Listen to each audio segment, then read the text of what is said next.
आपका बहुत बहुत स्वागत है हमारे चैनल पर। Thank you so much for having me. हाँ सर, अपना नाम बता दीजिए पहले तो। मेरा नाम मोक्ष रानावत है। जी, कहाँ से हो सर आप? सर मैं मुंबई से हूँ। Okay, and first of all sir आपको इंटरव्यू के लिए बहुत बहुत शुभकामनाएं Thank you. और उम्मीद करेंगे कि आपका इस बार फाइनलिस्ट में नाम आए। एंड सर ये आपका अटेम्प्ट कौन सा है और इसके अलावा मीडियम कौन सा है आपका और इंटरव्यू कौन सा है? सर ये मेरा थर्ड अटेम्प्ट है। ये मेरा फर्स्ट इंटरव्यू है। आपको और क्या जानना है? मीडियम वगैरह? मीडियम मेरा इंग्लिश है सर। हाँ ओके सर, मैं अगर बात करूँ इंटरव्यू की तो जैसे आप पैनल के सामने पहुंचते हैं, किस सवाल से आपके इंटरव्यू की शुरुआत होती है?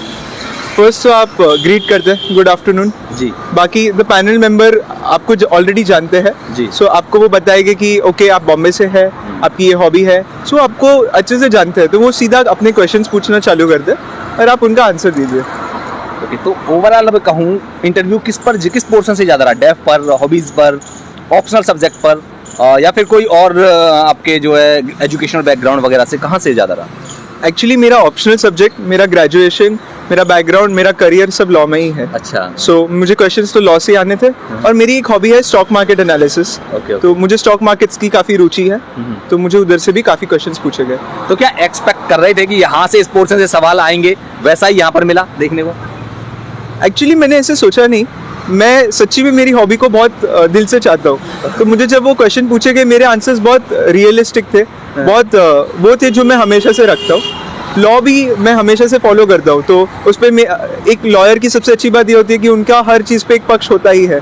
तो मैंने मेरे पक्ष रखे, उनको बैलेंस किए, क्योंकि यूपीएससी आपको सिखाता है कि कोई एक्सट्रीम चीज़ मत चूज़ करो, वो चूज़ करो जो लॉजिकल हो, बैलेंस कर। यस। तो मुझे लगता है उस हिसाब से तो मैंने मेरे मन में जो सही था वो बोल दिया। अच्छा अच्छा। एंड सर एक और चीज़ ये रहता है कि जब आप इंटरव्यू में के सामने वहाँ इंटरव्यूअर के सामने बैठे हुए होते हो, थोड़ा सा दिमाग में एंजाइटी वगैरह भी होती है थोड़ा सा, और पैनिक भी कर जाते हैं कई बार। आंसर जो आ रहा होता है वो भूल भी जाते होंगे वहाँ पर। तो क्या सॉरी वगैरह जैसा बोलते हैं, तो क्या जब सॉरी वगैरह बोलते हैं पैनिक वगैरह होता है या फिर उसका कोई नेगेटिव इम्पैक्ट पड़ता है क्या?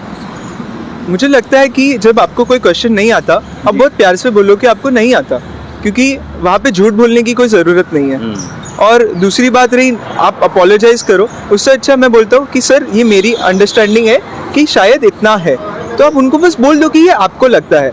लॉ में एक कॉन्सेप्ट होता है मिस रिप्रेजेंटेशन ऑफ फ्रॉड का। फ्रॉड वो होता है जब आप जानते हो आप झूठ बोल रहे हो और आप बोल रहे हो। मिस रिप्रेजेंटेशन तब होता है कि शायद आपको लगता है बट वो गलती से आपने झूठ बोल दिया हो, आपको पता नहीं है कि वो झूठ है। तो कभी भी झूठ मत बोलो, ऑनेस्ट रहो। नहीं पता तो गेस करो, कि बोलो कि सर ये मेरी गेस है या मेरी अंडरस्टैंडिंग है, बट गुमराह मत करो। ओके सर, मैं आऊँगा आपकी स्ट्रेटजी पर। क्या स्ट्रेटजी आप फॉलो करते हैं प्रीलिम्स के लिए? क्योंकि ज़्यादातर बैरियर लोगों को वही लगता है, क्योंकि वहीं पर ज़्यादा कंपटीशन भी होता है, मेंस में थोड़ा कंपटीशन भी कम हो जाता है। तो क्या कहेंगे प्रीलिम्स की आपकी स्ट्रेटजी किस तरह की रहेगी? देखिए मैं एक ही बात कहूँगा, प्रीलिम्स वो एग्ज़ाम है जहाँ पे सबसे ज़्यादा कट निकलता है। 10 लाख बच्चे देते हैं, 14,000 निकलते हैं, तो बाकी सबका पूरा साल जाता है। तो मेरी यही सजेशन रहेगी कि आपको अगर प्रीलिम्स देना है तो आप 150 दिन का गैप रेडियस लेके चलिए।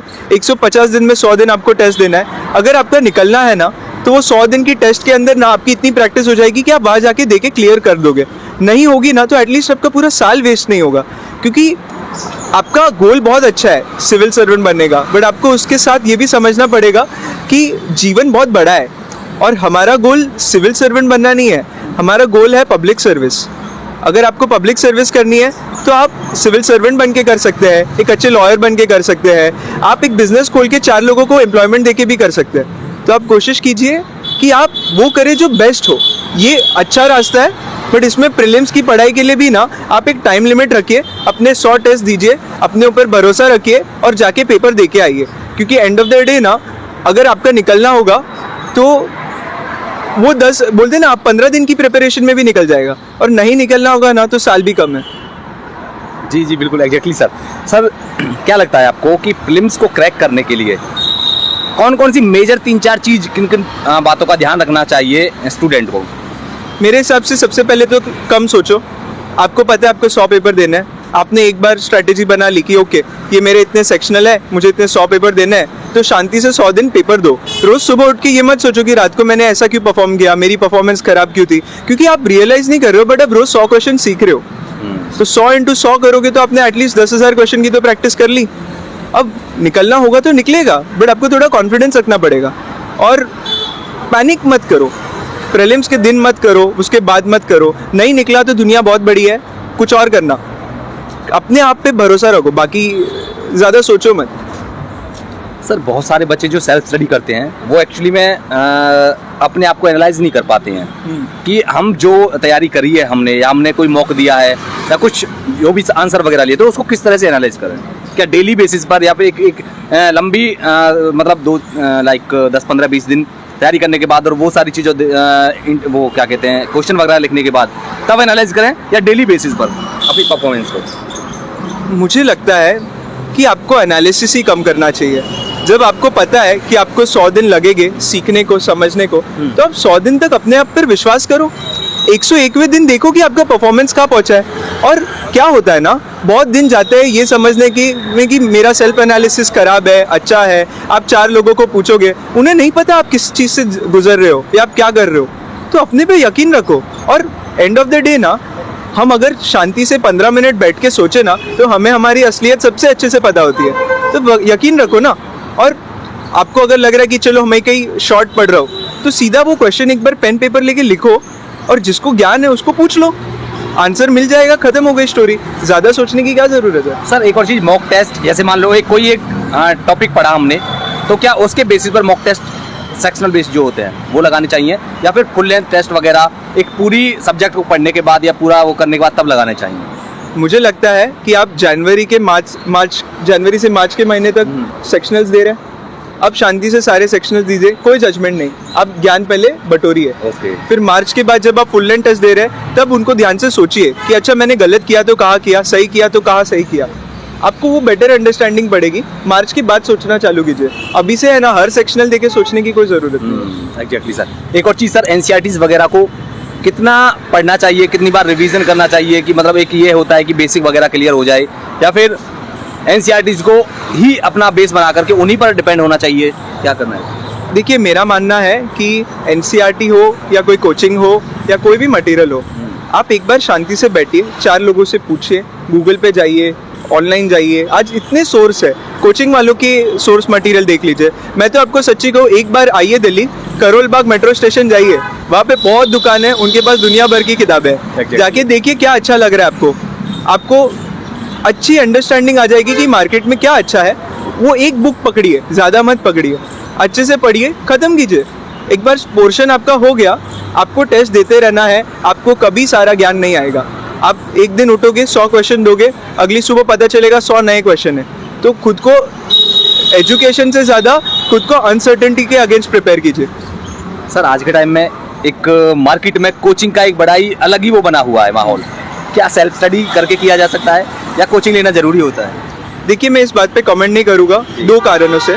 पहले कि हम कोचिंग वालों की बुराई करें कि अच्छाई करें, उन्होंने मटेरियल काफ़ी सेंड किया है, उससे सेल्फ स्टडी संभव हो गया है। अभी जिसको लगता है कि उन्हें किसी का साथ चाहिए, वो कोचिंग के साथ जा सकते हैं। जिन्हें लगता है कि वो सक्षम है खुद से पढ़ने में, वो सेल्फ स्टडी कर सकते हैं। मतलब आप ये कह रहे हैं कि गाइडेंस का होना जरूरी है, चाहे आपका किसी से भी गाइड ले, अपने टॉपर मतलब सीनियर से ले सकते हो, कोई घर में परिवार में रिलेटिव में कोई भी तैयारी कर रहा हो उससे ले सकते हो। मतलब देखिए, अब आपका विश्वास किधर है ना, वो आपकी गाइडेंस डिटरमाइन करता है। अगर आपको लगता है कि चलो मुझे नहीं पता सही रास्ता क्या है, तो किसी को पूछने में कोई बुराई नहीं है। बट अगर आपको पता है कि चलो मैं सही रास्ते चल रहा हूँ, तो यकीन रख के चलिए।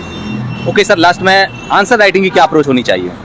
प्रैक्टिस जी, मुझे इससे ज़्यादा कुछ नहीं बोलना है इस पे। प्रैक्टिस करो, अच्छा, अंधाधुन प्रैक्टिस करो, इतनी प्रैक्टिस करो कि दिमाग में है ना स्ट्रक्चरिंग एकदम बैठ जाए। मतलब प्रैक्टिस करेंगे तो उसकी स्ट्रक्चरिंग वगैरह जो है, किस तरह से फॉर्मेट वगैरह होना चाहिए, सब आ जाएगा। देखिए, प्रैक्टिस कीजिए, मॉडल आंसर देखिए, आपको 4 चीज़ें सीखने ही मिलेगी। वो 4 चीज़ें इंकॉर्पोरेट कीजिए, वापस प्रैक्टिस कीजिए, वापस शायद 1-2 चीज़ें सीखने मिले। एक दिन ऐसा आएगा कि आपका आंसर उस लेवल पे होगा कि आपको लगेगा चलो मैं संतुष्ट हूँ। बस प्रैक्टिस कीजिए जी। ओके सर, लास्ट में क्या कहेंगे स्टूडेंट को जो एस्पिरेंट हैं, जो तैयारी कर रहे हैं या करना चाहते हैं, क्या कहेंगे उन सबको कि कब से तैयारी कर देनी शुरू करनी चाहिए? 12वीं के बाद, ग्रेजुएशन के बाद क्या करना चाहिए? मुझे सच्ची लगता है कि ये एग्ज़ाम में ना आपको पहले तो अपनी अच्छी डिग्री करनी चाहिए। आपको देखिए, यूपीएससी एक भाग है, एक अच्छा सपना है, बट ये अकेला सपना नहीं हो सकता। मैंने बहुत दोस्त देखे हैं जिन्होंने अपने 5 साल 6 साल अपनी यूथ का प्राइम इसमें डाल दिया है। So I would really recommend people to get a good graduation degree, get a good field experience if possible, then try to give this exam maybe 1, 2, 3 years at max, and then call it.